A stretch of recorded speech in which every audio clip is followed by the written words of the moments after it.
John Reed. We're going to talk HANA ROI, building a business case, a real deep dive for the real hardcore HANA folks and people who want to understand how to leverage these investments to really get results. I've got someone's name who I may not be able to totally pronounce, but it's my buddy Tony Gooderslow. How's it going, Tony? Going good, John. How are you doing? Tony's with TekLink. Tony and I met at the HANA 2014 show where he did a very interesting presentation. I've been very frustrated with, amidst all the HANA hype, really having difficulty talking to customers about how to really get a return on a HANA investment in terms of how do you build out a use case. And you guys have really come pretty far, I think, in terms of a method that not only sort of challenges customers to think through numbers, but also to really think creatively about use cases and to involve business users in new ways. Would you say that's a pretty fair description of what you've worked on? Yes, yeah, that's a good way to describe it. Okay, so we've got something kind of special today, and I would add that while we're going to be focusing on HANA, I think these approaches could really be adapted very well to other analytics solutions, other big data solutions, other environments where customers are trying to make sense of how do I pull the trigger on this? I want to, I know that I could probably make better use of some of this information, but how? So this, I think you're going to really get a lot out of this. But what we're doing is we're going through a slide deck that Tony and his team presented at the HANA 2014 show. So we're actually going to post the slide deck on SlideShare so you'll be able to see the slides. I may do a little screen share here, but I probably won't go through all the slides that way because it's not that easy to toggle back and forth. So, but you will have the opportunity on SlideShare to really see the slides, and I'll try to post the audio with the slides there so you can hear the narration. So what we're going to do is kind of walk through the different components in Tony's presentation, and he'll add color to the slides, and I think by the end of it you'll have a whole different idea about how you can creatively approach HANA use cases, and not just technical TCO, but overall business results. So with that, I'm going to return to the slides I'm looking for. Tony, the first slide is just the title, so I don't think we have to spend much time there. That's actually slide 0 in the deck. So for the slide share, folks, let's move into slide 1 here, which sort of just gives an overview of the various aspects of your presentation. One thing I'll point out is that you guys are big advocates of a proof of concept approach to reduce the risk, so let's make sure we cover that. And okay, we'll get into all these bullet points. There's about 6 of them, so we'll be getting into them. And the first of them is defining a strong business case, which is slide 3. And now we are on slide 4, which is a little self-explanatory, I guess, in terms of benefits and costs. But Tony, I can tell you some companies do seem to charge ahead without thinking through this. So give us a quick gut check on what this is about. Sure. Well, what we found is that, as you said, a lot of times companies get real excited about the prospect of putting in a new technology. And it tends to also be very prevalent in IT departments where a lot of folks, we're all computer geeks. We get really excited about this kind of stuff, but we may not always be thinking through in a true business case from a financial perspective. And the fact of the matter is, when you go to your company executives and ask them for a check for this big investment, they're going to be looking at it from a strictly financial point of view. So we're just kind of trying to take this and say, you got to step back and think about it as though you're doing it from a project finance model. So just like if you were a company that was going to build a factory to produce widgets, they have a whole financial model of determining how many widgets will the factory produce and how much revenue and income, cash flow for the life of that factory will generate, and turn back and say, is it worth the investment? And there's some very common financial terms they use to evaluate that: net present value, internal rate of return, and payback period are some of the most common 3. And you got so in this slide we're just talking about how do you calculate that? What are the different variable inputs you need to figure out, put that formula together? And if you go to a CFO or a financial executive and you start talking NPV and internal rate of return, then you're really going to get their ear, and that's how you're going to be able to have a true business case and discussion about taking the next step in investment in technology. Right. So in this case, we can talk about project finance, which isn't typically used for IT, and it also is a great way to start building a bridge to the business people who understand financial planning on those terms for projects.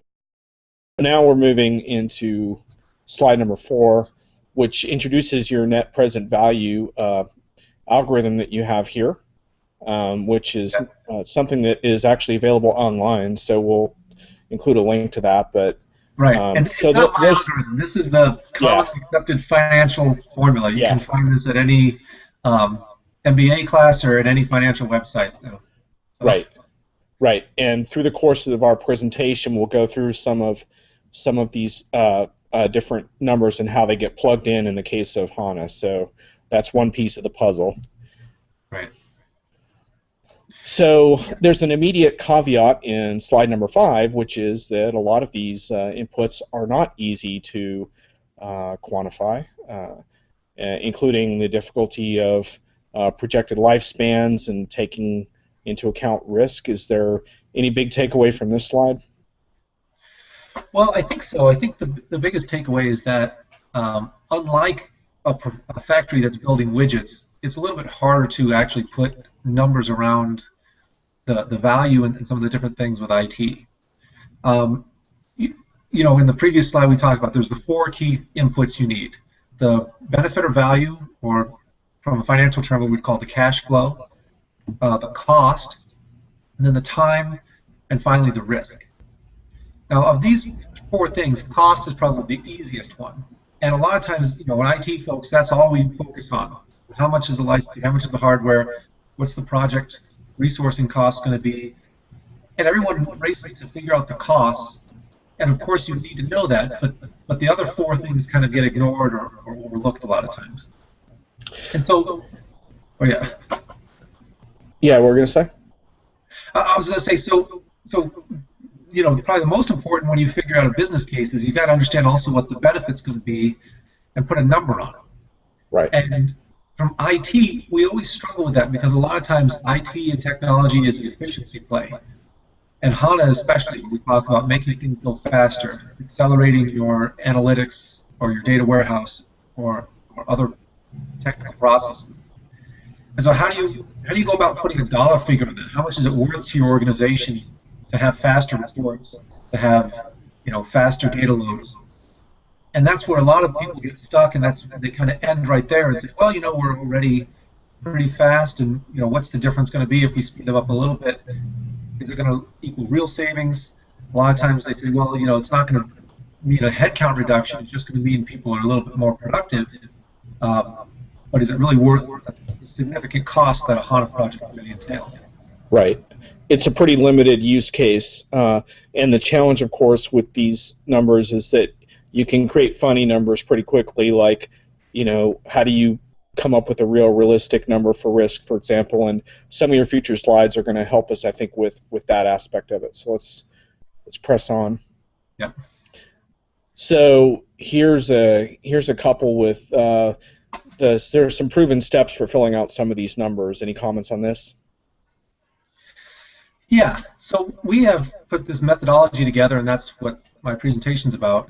But I think the key one being that when you go to look at the value, the benefit, you really want to cast as wide a net as possible and think about all the different ways that HANA can change the paradigm of what you currently have in your IT and analytics department.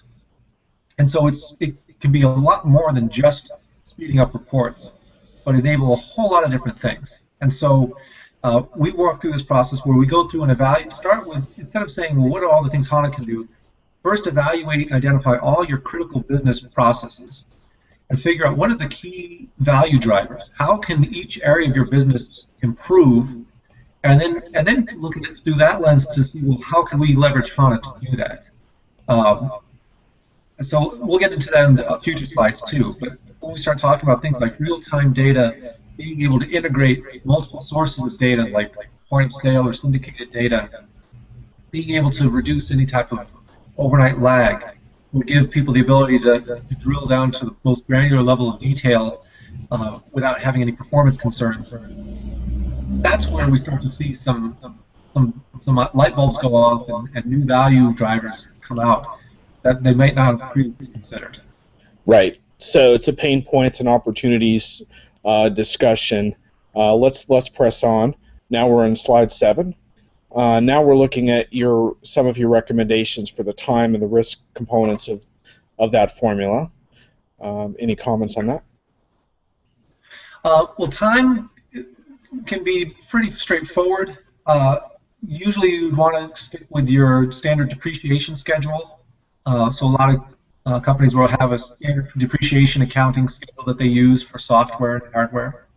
But you may want to adjust that a little bit more based on the criticality of the system. And so basically the longer the life of the asset, the longer the value of the time, the more business case you're going to get out of it. If you say you're going to put in HANA and you only think it's going to be around for 5 years, well, that may be tough to justify the investment. But if you say, we're going to put this in as a fundamental enterprise platform, and this is going to be our new, whether it's your new ERP system or your new data warehouse for the foreseeable future, you can probably predict, anywhere from a 7 to 10 or more lifespan, and that's then going to further strengthen your business case. Right. And with the risk, you have a weighted average cost of capital, discount rate that you can plug in, and then you're making the case that with the proof of concept you can reduce the risk, and we'll get into that further about the POC. Yep. So now we're in the second phase of your presentation, which has to do with identifying and evaluating critical processes. So going to move right into that, which is slide number 9 in our deck. And this is one of the parts where I think you really start to deviate from that classic sort of IT-based, wouldn't you like to speed some stuff up approach to HANA. You're talking with process area owners and understanding the vision, understanding their critical issues, their pain points. Tell us about this. Sure. So, like I was saying, this is trying to identify critical value drivers across your whole organization. And when we talk about HANA, most of the time you want to think about it as a true strategic platform that you're going to be deploying that could impact multiple areas. I've heard of some places that are just doing very limited HANA deployment for one particular use.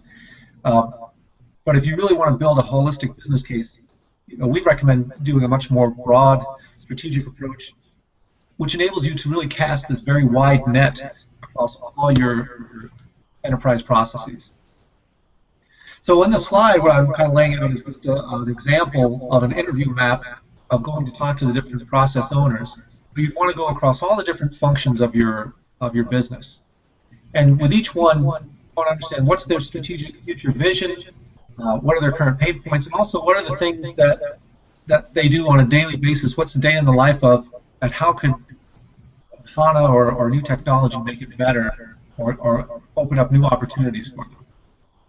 So you've done this on projects where your team would literally sit down with not just finance, not just IT, but you might talk on this slide we have transportation, promotional accounting, sales, operations. I would take it some of these people are a little surprised to be pulled into a conversation of this kind. Yes, they are, absolutely. But usually it's but in a good way, right? Right. Yeah, very much so. So a lot of times we get the response like they've said, no one's ever asked us these questions before. This is the first time anyone's actually approached us and had this conversation with us. So they're very, once you get them talking, they're usually very eager to share their thoughts, their ideas, to tell about kind of how they think their job could be better, or what they work on, what their area could do better. Of course, a lot of times they love to complain about the current system and give you their laundry list of complaints of what they currently have to work with. Right. But those all, if you have the right ear for that, you can listen and hear how all those then can be translated to pain points or opportunities for improvement, or in some cases maybe even ways to give them new capabilities and innovations that they currently don't have. Right, and I'm sure some of you are wondering how that fits into the broader HANA method, so we'll get to that. So slide 10, this is interesting because this starts to get into that part of it of, okay, now you're not just talking about sort of general pain points, you're asking questions that help draw out how HANA capabilities, big data capabilities or what have you, can impact what they're doing in a positive way. So everything from seeing data in real time to one of my favorites, which is bringing in external data sources, whether it's social media, which is not my personal favorite, but point of sale data can be very powerful. Geolocational data, all kinds of organizations releasing data by API that might be publicly available that could impact your decisions or business opportunities. So that's sort of one of the things you do then is you go through all this with your process owners. Right. Yeah. So as you said, when we sit down with some of these functional process leads, they're surprised that we're having the conversation. And when we talk to them, we don't want to just say, well, how could HANA help you? Because they may just give you a blank stare. Yeah. Or even if they know what HANA is or have heard of it, they might just say, well, I don't know, if it makes things go faster, it'd be nice to have my reports come back faster. And that's, so we try to ask them somewhat leading questions, not to, put words in their mouth, but to get them thinking about all the new capabilities that they may not be aware that HANA can enable. Right. So like you said, kind of touching on all those other key points, what if you could bring in social media and tie it to your sales data so that you could see in real time if you're running a 2-week promotion, how's the consumers reacting to it in week 1, so you can make changes to it in real time and potentially reallocate your marketing dollars without being effective. Right. You start talking in terms like that and they say, gosh, no one's ever said this before. We've always been told what we can't do, what the limitations are, and the walls we have to work in. So, if you tell them, let's break down all the walls and start scratch. If you could do anything you want and had data at your fingertips, whatever data you need, how could that really improve your business, or what value drivers would that provide to you? Yep. Okay.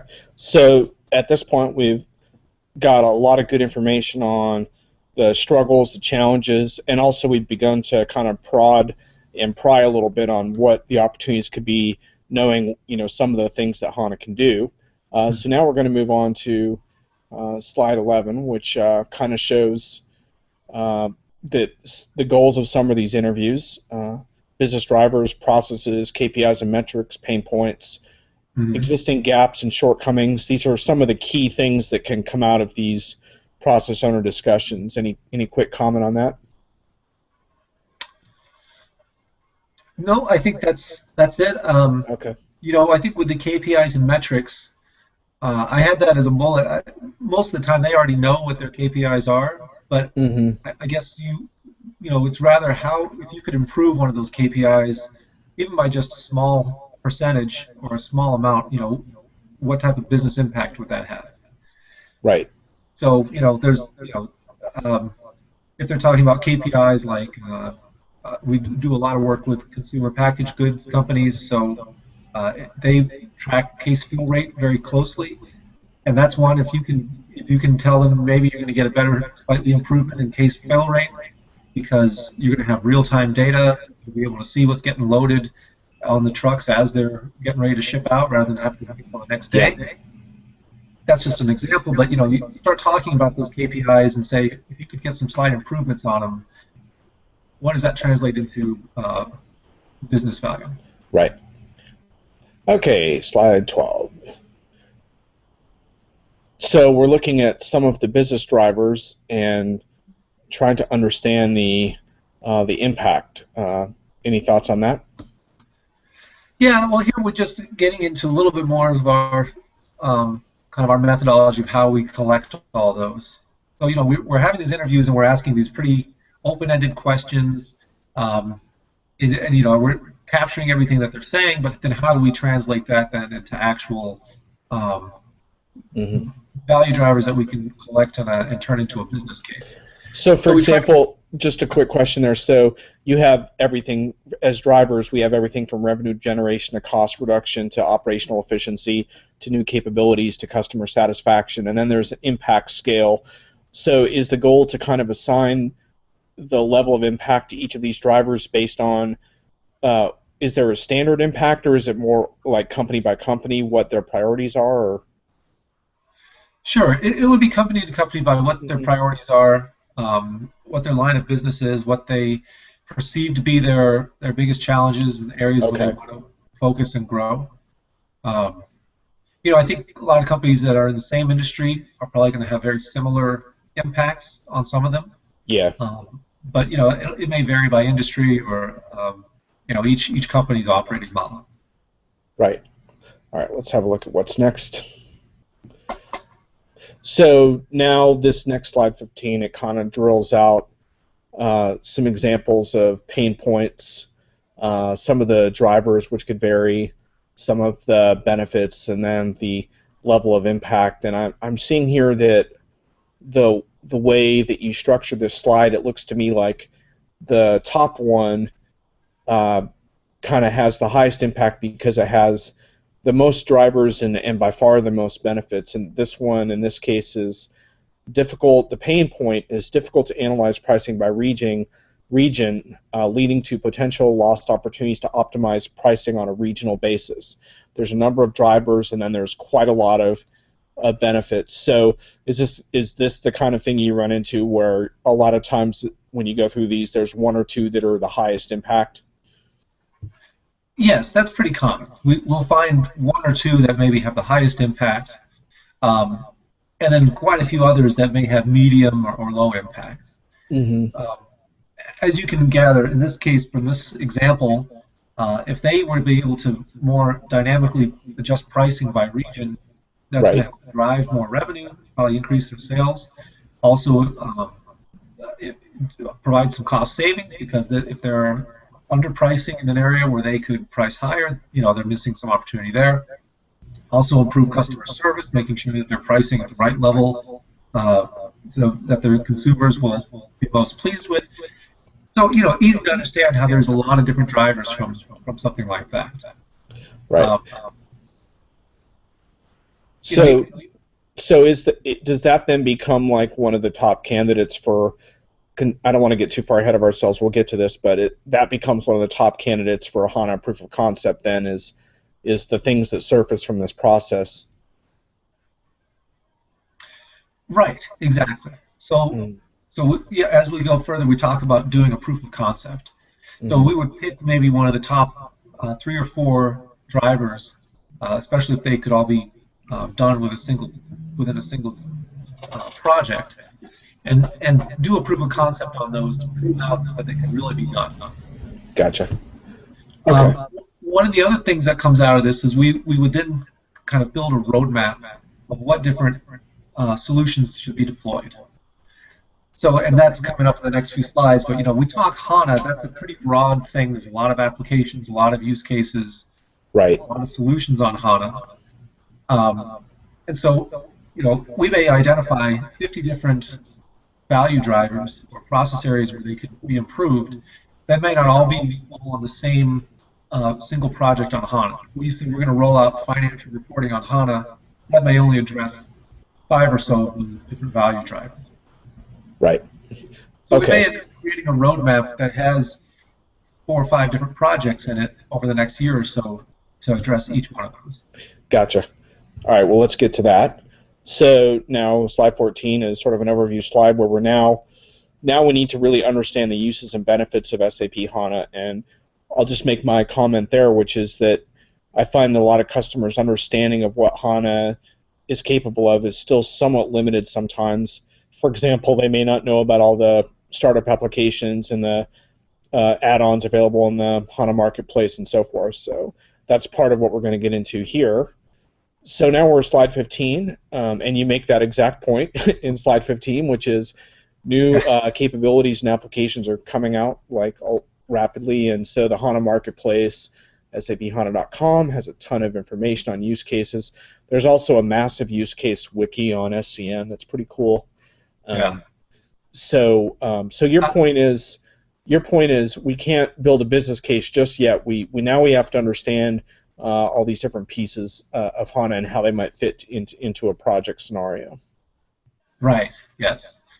And I just want to clarify that when I put this slide out there, this was at the HANA conference.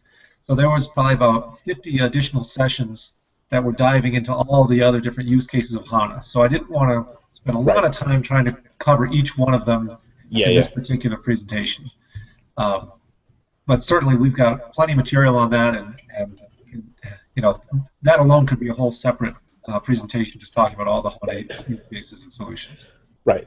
But the point is you have to understand that piece of it in order to map your requirements with the right solution and understand what the options are. So now we're into slide 16, where we kind of go through some of the most common use cases, including BW on HANA, which I think a lot of folks are aware of because that's one of the most popular use cases. And then ECC, and you're pointing out that sidecar, HANA as ECC sidecars is the most likely ECC use case, which makes a lot of sense. A lot of companies aren't ready to put their system of record on HANA yet, but they could potentially still use that data for real-time reports, or maybe pull in some non-SAP data into that system. Is that the kind of thing you're seeing? Yep, absolutely. So by doing the ECC sidecar, they can actually repoint some of their ECC transactions, their slower transactions, to the HANA system so that they'll get the benefit. It'll feel like they're still in ECC. I mean, they don't actually have to leave the system. They're still running their transactions reports within the main ECC box. It's just accelerated now and sped up on HANA. As a matter of fact, I'm giving a presentation at Sapphire coming up where we have a customer success story that they did this. And some of their GL line item browser reports used to take anywhere from 30 minutes to several hours to come back, and now they're coming back in 6 seconds. How long? 30 seconds? So in some cases, 10 seconds or less. Yeah. 10 seconds less. Okay. Yeah. Right. So taking advantage of HANA as ECC for what it can do without necessarily taking the huge plunge of putting your transactional system of record on it. Right. Yes. Yep. Okay. And then the other benefit of that approach is you also have now all your ECC data sitting in HANA, and you can, as you mentioned, bring in external data, build custom models on top of that. Really gives you the ability to do a lot more with your operational reporting, both in and outside of ECC. Which, by the way, is one of the key points. I think the reason that I'm a fan of analytics solutions in general is you have all this ERP transactional data, which in theory has a ton of market intelligence, but you really need a high-performance database environment to really understand what you can do with that. So this is one more step forward along that path. Yep. Now, these other slides here that we're going to get to, the next couple, slide 17, here's some more HANA use cases. I'd like to skip through this because HANA use cases are out there to be explored. We're not going to be trying to cover all of them in this presentation, but a few popular ones, the EPM BPC 10 on HANA, accelerated trade promotion management, predictive analysis. So those are several that are coming into the fore. And then, that's it for that particular slide series. So anyway, you just basically outlined some of the most popular HANA use cases, and then of course there's a bunch of startup apps that could be interesting, especially if you have a particular industry where the applications are a good fit, like there's some good utility solutions, for example. So anyway, so just understanding the use cases.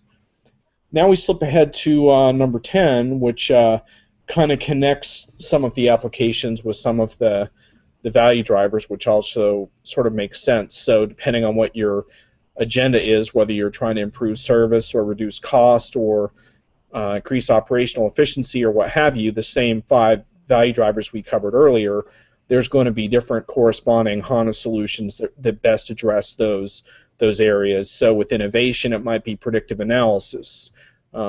So essentially, that's what you would want to do, is sort of map the potential solutions with whatever you're trying to achieve. Right, exactly. And when we get into this value wheel, this is just a way of visualizing it in a term that we kind of coined and trademarked at TekLink.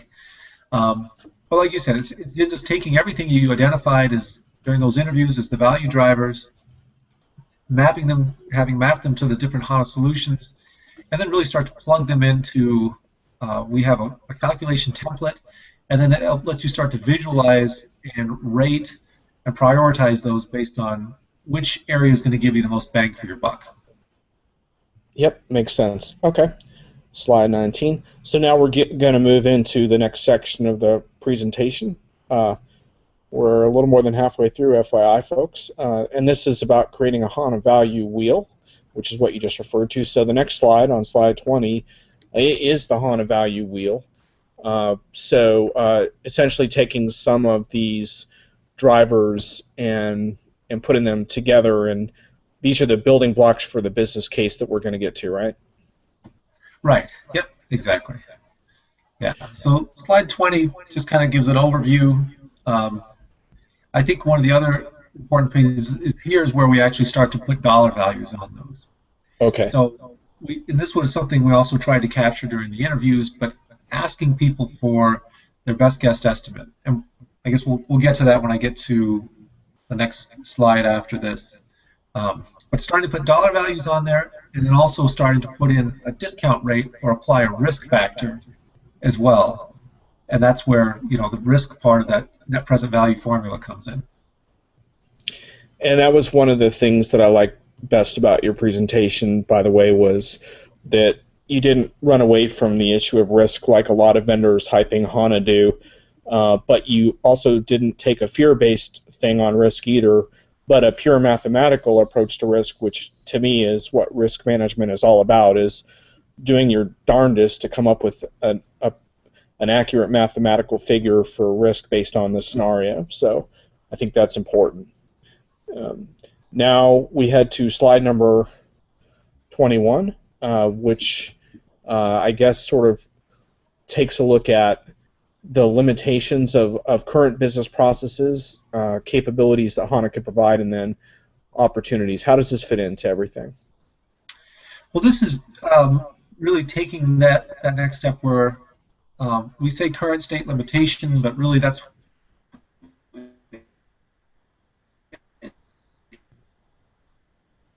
could be any one of those, and then starting the capabilities. So based on the solution, in this one, this is again an example. Most of these are ones that came out of a BW on HANA evaluation. So you'll see things like BW workspaces, ad hoc analysis. Those are all capabilities if you go BW on HANA that you get. But this just shows again some of the template we use for mapping those value drivers against the HANA capability to get to the opportunity that it can provide. One interesting thing about this slide is that the limitations that you described to me are not just SAP limitations, but almost limitations I would associate with like almost any sort of legacy system of record on-premise type of thing, where projects take 6 months or more and you're always running things by IT. And on the right, all these opportunities, the words that stand out are things like real-time and agile, empowering end users, flexible reporting, what-if scenarios, mobile analytics, faster response times. This sounds like the business that most enterprises want to be involved with to stay competitive, Exactly. Yep. And so many of the clients we work with, those are all key points of their BI strategy. If you talk to any one of their BI directors, they usually will have many or all of those in their future strategy for what they see as their future BI state over the next 3 to 5 years. Right. So again, this just is how we kind of help position HANA to say that really plugs into that whole strategy to deliver on so many of those items. Right. Okay. So number 22, which is a template. You want to explain what the template is about? Sure. So this is where we actually start putting the numbers in and getting some dollar amounts.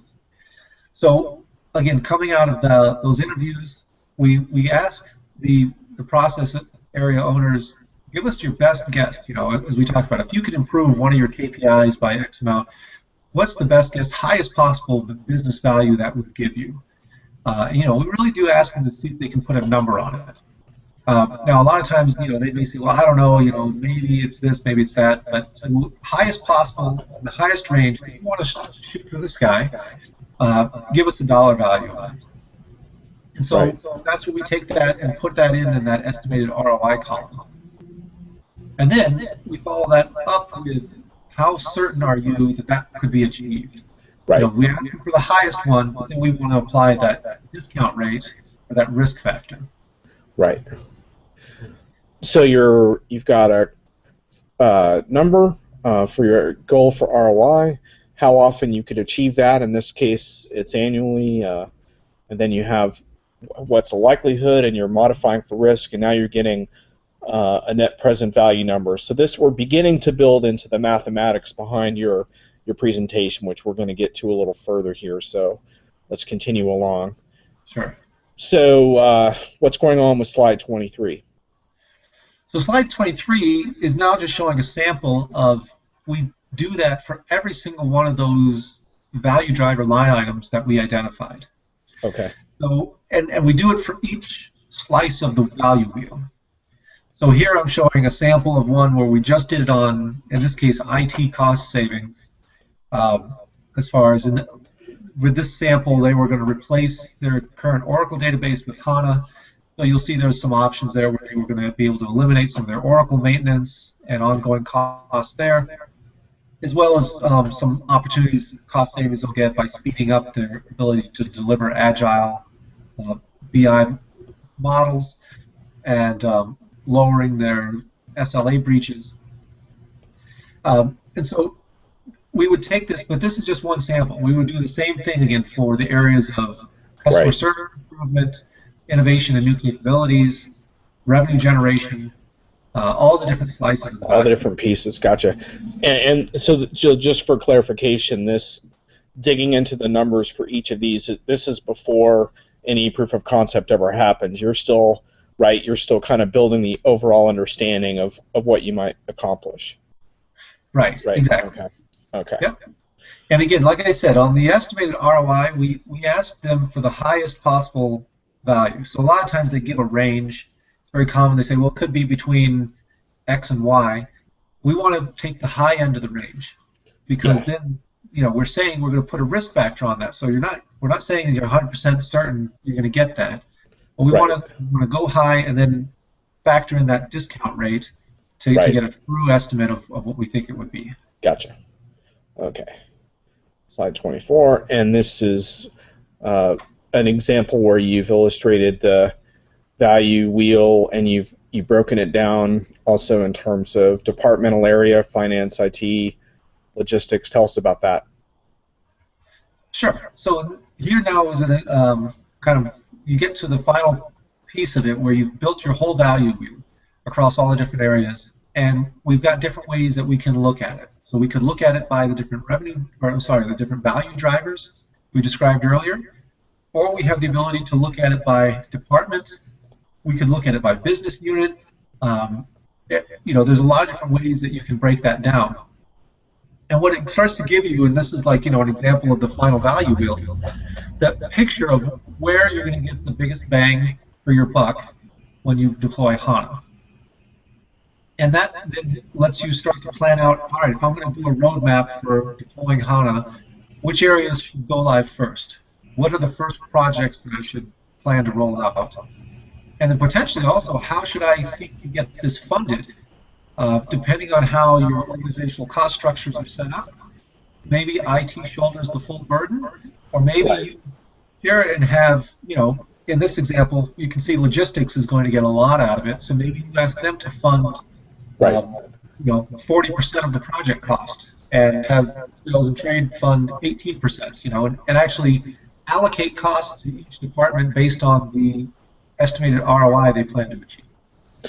Yeah, I guess it helps a lot to hold out your if you're IT and you're trying to get people to donate. It helps a lot when you can show them exactly what they can expect to get out of it. So that makes a lot of sense. And now I think this is all going to be part of one deck, but I need to move over to the other one you gave me for the purposes of today's discussion. And you wanted to talk briefly, I think, about technical roadmap evaluation. Yeah, absolutely. So once now we're at the point where you've built a value wheel, you can start to see the different areas where you're going to get the most return on your investment, all the different value drivers that HANA will address. And from there, you want to start to plot it out. So we know what we want to deploy, we know where it's going to give the most return, and now you have to start figuring out how do you approach it. So we take that next step and help our clients build a roadmap. So on this first slide here, I'm just kind of showing a sample. Let's start with a future state vision. When it's all deployed, how do you want the future of your BI landscape to look? And HANA playing a part of that. And then you also need to make sure that you're taking into consideration things like the technical feasibility, compatibility with your current landscape, and also always keeping in mind that there's new technologies and innovations coming out from SAP, but making sure you're not picking something that's going to be shelved or that's going to be sunsetted in the foreseeable future. So you got to have an overall BI roadmap.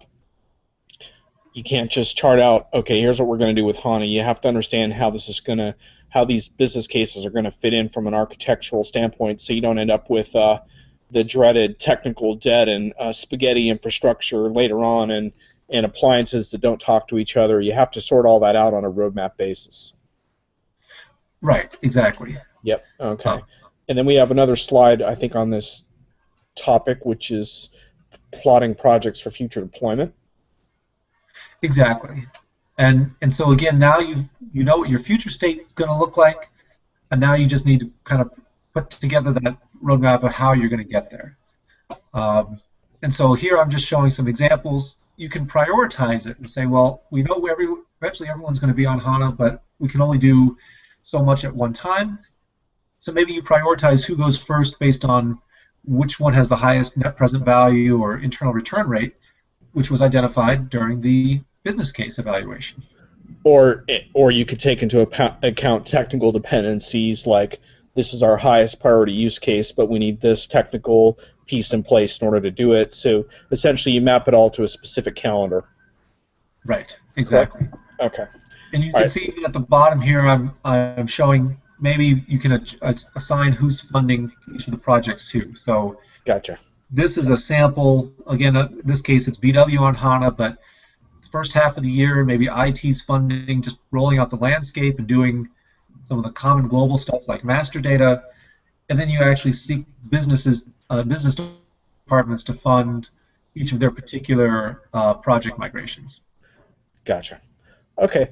So now we're back to our main slide deck, and we're now, if I've done my math right, we are on slide number 27, which is now we're at the POC, which is a key piece of the process that you recommend for avoiding some of the riskier scenarios. So Sure. Now we're going to move into that. So tell us about this first POC slide. Well, we recommend doing a proof of concept because that also factors into the whole risk and probability component of building out that business case. So people say, well, if you could achieve this, then we'd get this much business value or return on investment out of it.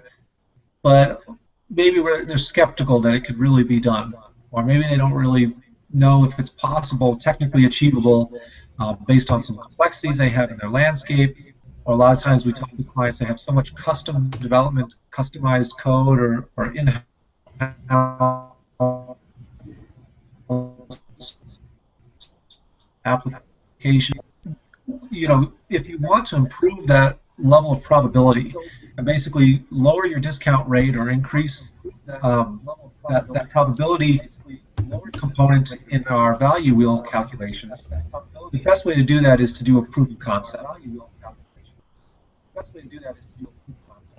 Yep. Okay.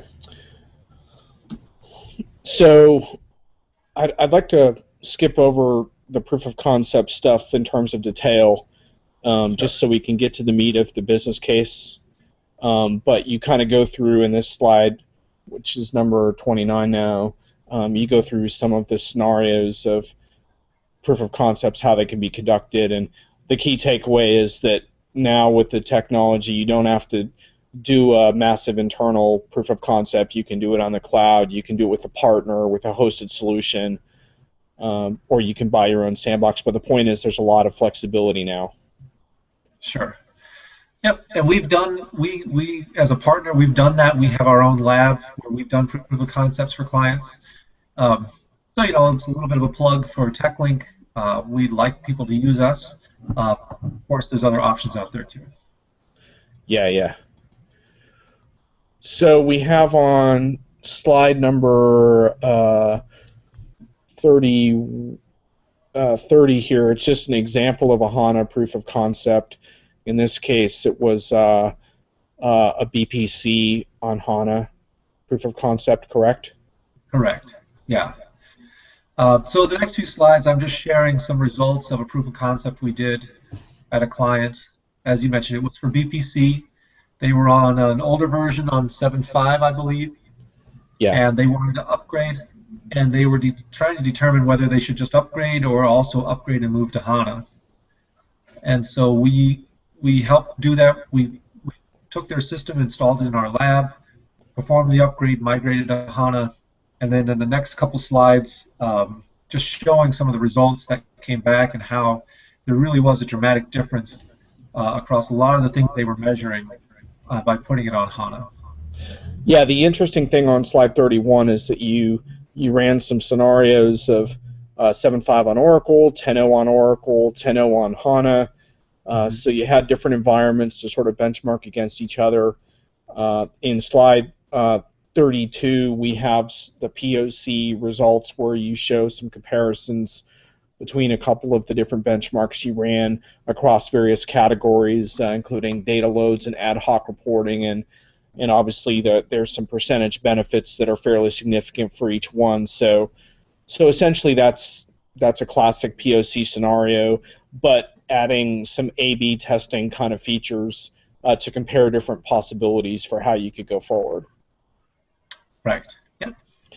And then in slide 36, similar type of thing where you're showing a graphical illustration of some of these benefits, which when you see it graphically like that, it's definitely, I would think it would help win a customer over to what the real benefits are going to be, because they've already tested it now and it's for real.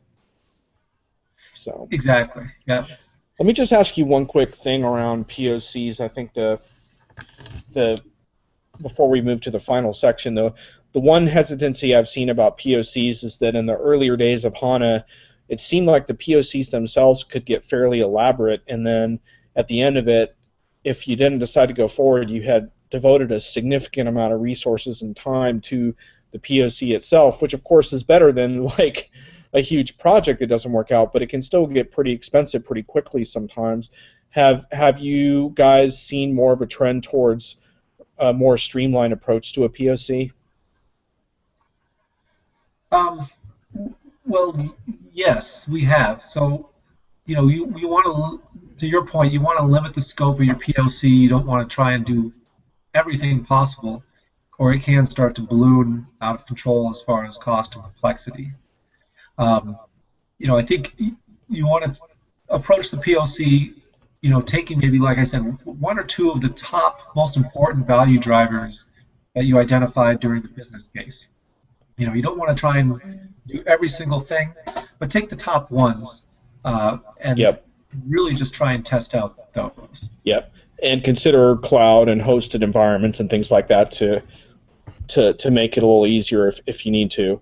Though obviously sometimes you will need to do it on your own environment, but okay, now we're getting to the part that I've been looking forward to through our talk to this point, which is putting the numbers together, like essentially tying these different pieces we've spelled out into some number crunching, but also some really clear ideas about how effective the approach is going to be. So now we are on slide 35, where we are really just taking a look at revisiting these numbers. Quick comment on that?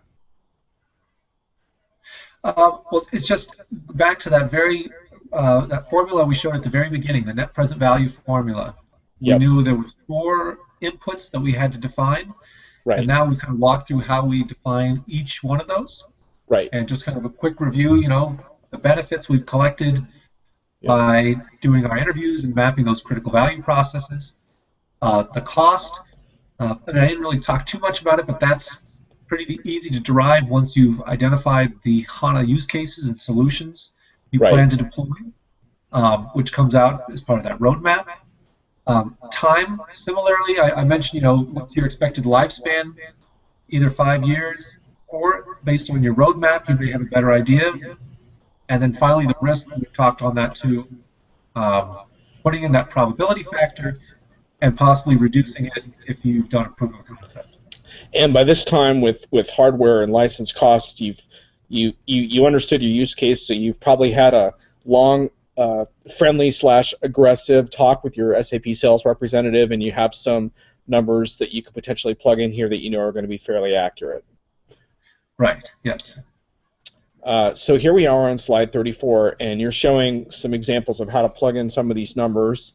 And in this case, it's a BPC 10 on HANA deployment with a 5-year time frame. Any comment on these numbers? Well, take the numbers with a grain of salt. This is all meant to be sample or example material. I'm not really able to show true customer numbers. So, this is again for sample purposes. But in theory, yes, what you're showing here is, first of all, the proof of concept. We bake that in as a cost. But again, that could be a small initial cost versus the full potential $1 million investment you'd be paying for the full solution. And then here you can see across the different value drivers what the expected annual cash flow or value would be that each one would deliver over the 5 years of the solution. And then at the bottom, we've got the different risk levels. So you can either apply a risk level across the board, or we can, as we showed earlier, you can apply one to each one of the value drivers individually. And you can show that in this case we've got a low, moderate, and high risk. Assuming the proof of concept is successful, you probably go with the low risk. Mm-hmm. And based on each one of those, it shows you what your net present value would be for the project. Right.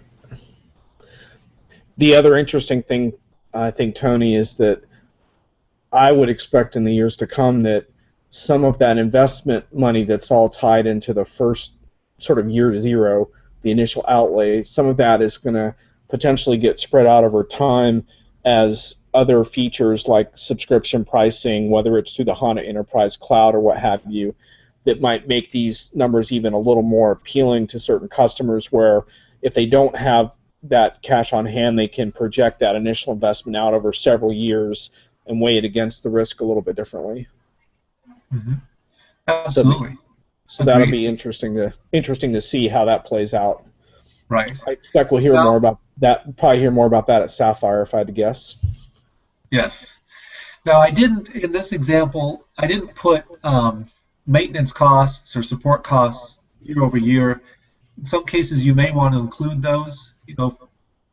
In this case, we took the assumption that they're already paying maintenance costs for their existing solution, so it would be a wash. It would be kind of a zero change from what they already had in place. So that's why we chose not to include that as recurring cost for years 1 through 5.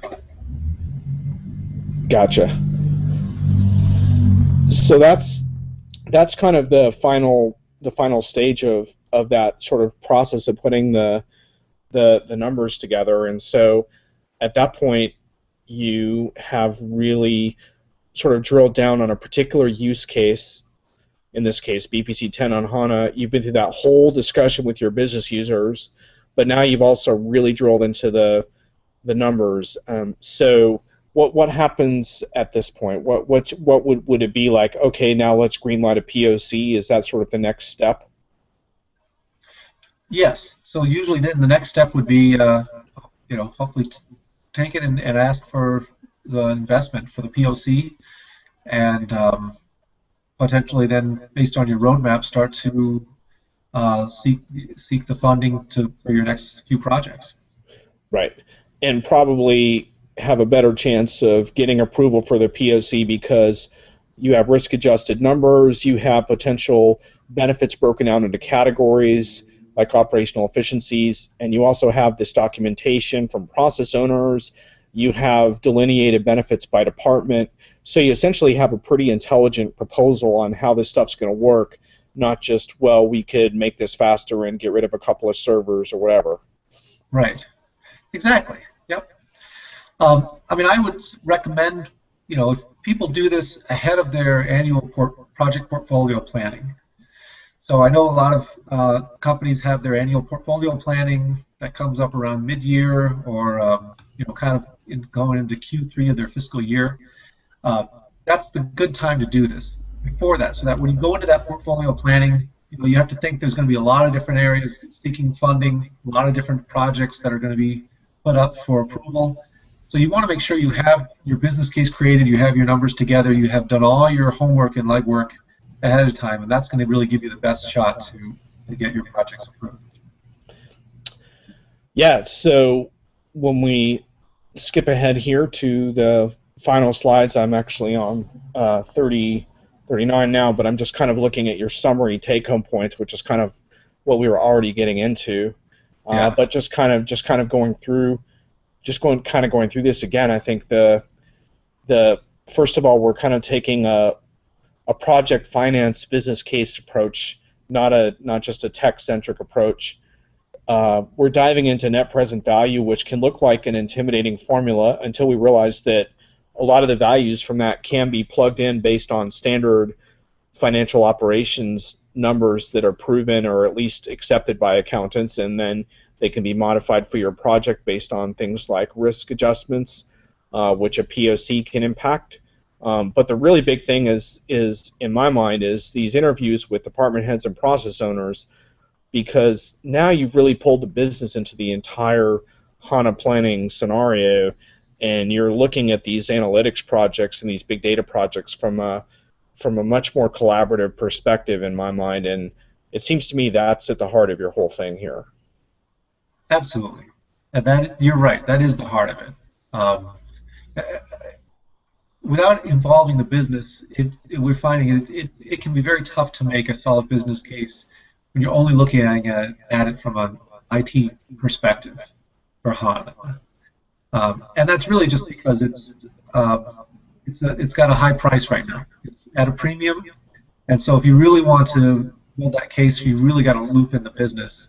And as I said earlier, just cast as wide a net as possible for different ways that HANA can benefit your organization. And just walking through the take-home points a little more, it's important then to understand how these potential requirements, opportunities, frustration points actually fit into what's realistically possible within HANA, which usually means some education on what the current product offerings are. It might even mean benchmarking HANA against some other solutions. And then this other key point that I think you hit on well was then you're going to build what you call a value wheel, but the key point there is now you're starting to take these processes these business users have raised as critical or high impact, and you need to start assigning dollar values to them, because that's how you're going to really start to build out your final sort of numerical calculations. So you started with more of an ad hoc discussion, but now you're really starting to assign numbers. Right. Yep. Exactly. That's really interesting. So have you seen this work well? I mean, to me, on paper, it seems like a refreshingly practical approach. Have you had, what kind of response have you had from customers on this? Generally, it's been very positive. So we have seen it work quite well. As you can gather, I mean, it doesn't work unless the customer is engaged and willing to go through it with us. Right. So they have to want to do it as well, and of course they need to have cooperation and buy-in from their business to go through the process as well. Right. A lot of times we seen cases where used with the different business areas and process owners. They tell us about the projects they have planned for their department in the next year or so. And a lot of times you find there's a lot of synergies. Or when you start telling them what IT is planning, they say, well, maybe we can just do ours in conjunction with you and build it out on the HANA platform rather than try and install and do some whole things separately as they were earlier planning. So I think, it's, as you touched on, the most important thing is just getting that dialogue going with the business. And I think a lot of times it's tough for people in an IT department to do that, and so that's why it's helpful to bring in a third party or bring in consultants because they can start to facilitate that cross-department communication that may be a little bit more difficult from within an organization. Yeah, and you're really stepping into the IT business gap in some sense, and some companies probably are pretty good at bridging that gap, and others might find that more challenging. But to me, it's such a necessary conversation. It goes well beyond HANA, and it extends into this issue of, how do we really understand the impact of our enterprise investment in a way that is really forward-thinking for the business so that it makes sense, because right now so many line of business folks are kind of installing their own cloud solutions because they don't feel that what IT is doing is relevant to what they're trying to solve. So the thing I like about your model is that it provokes those kinds of conversations, but I'm sure that it's not always easy, and I'm sure that some customers might need some outside help to kind of spark that and avoid kind of, I don't know what you call it, not bitch fest necessarily, but like name calling or just frustrations and resentments that get unearthed, Oh, sure. Yep, yeah, absolutely. I mean, you said it exactly right. And I don't, this methodology, it can be applied to really any type of IT investment. It doesn't have to be HANA. Of course, we are big in the SAP space, and so with HANA being the hot new thing, that's why we think it makes the most sense to use this for HANA. But I think it could be applied to any IT project. Yeah, which is really why I was drawn to digging into this methodology with you. And I've never really taken a deep dive in a presentation like this, but one of the reasons I wanted to do it is just because just think that there's so much meat on the bone here that folks can either take to either start a dialogue with you or take to adapt to their own models. And to me, this is the kinds of conversations that I wish we were having more often, as opposed to, oh my God, I can run this report 1,000 times faster. And it's like, well, in some cases that might make a huge business difference, but in other cases it just doesn't, and we got to accept that. Right. I talk to some people and they're like, well, I'm used to going out for lunch while my report runs, So, what would they like it to be sped up? Sure, but anyway, I like how you dig so far beyond that in this scenario. So I really appreciate you taking the time to dig in with me on this. Well, it's my pleasure, John, and I appreciate you taking the time to dig into it as well. Yeah, and I'll just to let our listeners know, I was tracking Tony's audio during the conversation, and I believe that he did short out a few times for brief moments, but none of the timeouts affected what he was actually trying to say in the long run. So just so you know, you didn't miss anything important, and I was tracking that, but I made an editorial decision that the sound quality was good enough as a whole, and I believe it was. So just want you to know I'm not asleep at the wheel here. But anyhow, Tony, I'm sorry we didn't get a chance to talk about True Detective at all. We had an excellent debate on that topic at HANA 2014, and there's probably a small percentage of our listeners that would love to hear us rehash that now on the record, but it's not going to happen because we've been talking for an hour now. So, but if you see us at Sapphire, feel free to ask us about some of our competing theories on the unfolding True Detective miniseries that has wrapped on HBO, and we'll fill you in. Sure. Just a little hint, Tony's on the H.P. Lovecraft side, so. And it looks like... start a new debate. Sorry, what's that, Tony? Oh, I just said, yeah, I like... What's that? I'm more of a fan of the supernatural. Right. You like the supernatural elements. Right. But anyhow, folks, we're not going to get into that any further. So thanks for listening to us today, and I will get an audio narrated version of this on SlideShare so you can watch the slides along with the narration, and I hope you enjoyed it. Take care, Tony. Appreciate your time. All right. Thanks, John.